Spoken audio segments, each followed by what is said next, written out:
Alors, aujourd'hui, on va décortiquer un document que l'on a presque tous déjà eu en main, souvent avec un peu de perplexité. Les résultats d'une analyse de sang.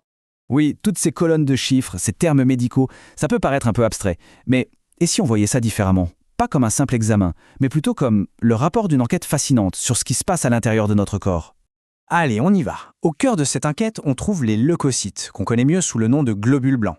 Pour bien comprendre, il faut vraiment se les imaginer comme la force de sécurité de notre organisme, une sorte de garde du corps microscopique qui patrouille en permanence dans notre circulation sanguine. Ces cellules, ce sont vraiment notre toute première ligne de défense.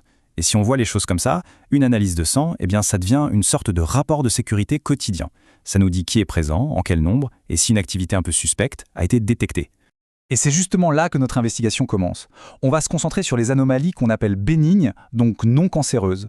Ce sont des situations en fait très courantes, et savoir les reconnaître, c'est la clé pour orienter correctement un diagnostic. Bon, ouvrons notre premier dossier. Que se passe-t-il quand les effectifs de notre force de sécurité sont trop bas? C'est ce qu'on appelle le phénomène de la leucopénie. Et dans ce cas de figure, le scénario le plus fréquent, c'est la neutropénie. En gros, c'est un manque de neutrophiles. Eux, ce sont un peu les premiers intervenants de notre système immunitaire, les premières cellules à arriver sur les lieux d'une potentielle infection. Voilà le chiffre clé à retenir. On commence à parler de neutropénie quand le taux de ces neutrophiles, leur nom plus technique c'est polynucléaire neutrophiles, eh bien quand ce taux passe sous la barre des 1500 par millimètre cube. C'est ce chiffre qui, en quelque sorte, déclenche une investigation plus poussée. Alors, pourquoi est-ce que ces fameux premiers intervenants pourraient manquer à l'appel? En fait, les raisons sont super variées et souvent sans gravité. Ça peut aller d'infections virales comme l'hépatite, à une carence en vitamine B12, ou même être l'effet de certains médicaments. Et il existe aussi ce qu'on appelle une neutropénie ethnique, qui est fréquente et sans conséquence chez les personnes d'ascendance africaine. Passons maintenant au scénario complètement inverse. Parfois, notre agence de détective déploie toutes ses forces, massivement. C'est l'hyperleucocytose. C'est une augmentation du nombre de globules blancs et c'est généralement le signe que le corps est en train de se battre activement contre une menace. Et là, le point crucial, c'est de savoir qui arrive en renfort. Une augmentation des premiers intervenants, ce qu'on appelle la neutrophilie, c'est nous met plutôt sur une piste bactérienne.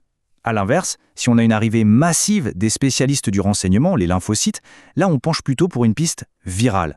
Et cette image illustre ça parfaitement. À gauche, on a un lymphocyte au repos, tranquille. À droite, un grand lymphocyte activé, typique de ce qu'on voit dans une mononucléose. Il est plus grand, son noyau est différent, il est clairement prêt au combat. C'est littéralement une photo de notre force de sécurité en pleine action. Bien sûr, l'équipe de sécurité compte aussi des unités spécialisées.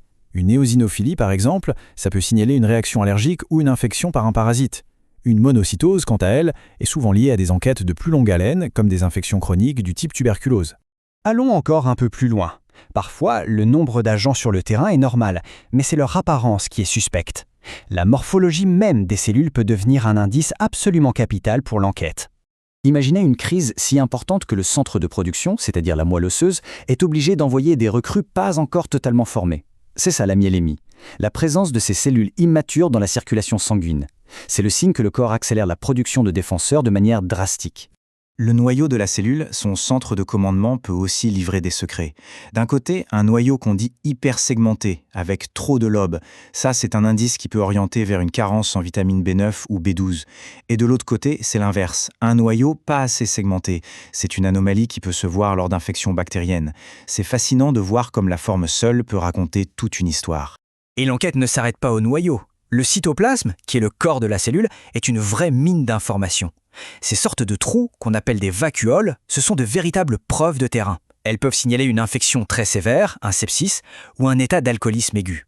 Autre indice qu'on trouve dans le cytoplasme, des granulations dites toxiques. Ce sont ces points plus sombres et plus épais.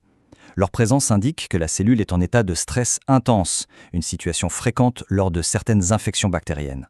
Alors comment est-ce que toutes ces pièces du puzzle s'assemblent? Eh bien, c'est tout le rôle du clinicien. Passer de l'observation microscopique à la conclusion diagnostique. Le point crucial à retenir, c'est vraiment celui-là. Ces anomalies, même si on les qualifie de bénignes, ce sont des signaux extrêmement importants. Savoir bien les interpréter permet de poser le bon diagnostic et d'éviter de partir sur de fausses pistes vers des maladies beaucoup plus sérieuses. La démarche est donc logique et méthodique. D'abord, on analyse les chiffres. Ensuite, on identifie le type de cellules impliquées. Après, on examine leur apparence au microscope. Et enfin, l'étape fondamentale, on met tout ça en contexte avec les symptômes et l'histoire clinique de la personne. C'est une véritable enquête à facettes multiples. La prochaine fois que des résultats d'analyse sanguin se présenteront, peut-être qu'ils ne ressembleront plus à une simple liste de chiffres, mais plutôt au début d'une histoire. L'histoire de la façon dont notre incroyable force de sécurité intérieure nous protège au quotidien. Alors, quelle histoire le sang attend-il de raconter ?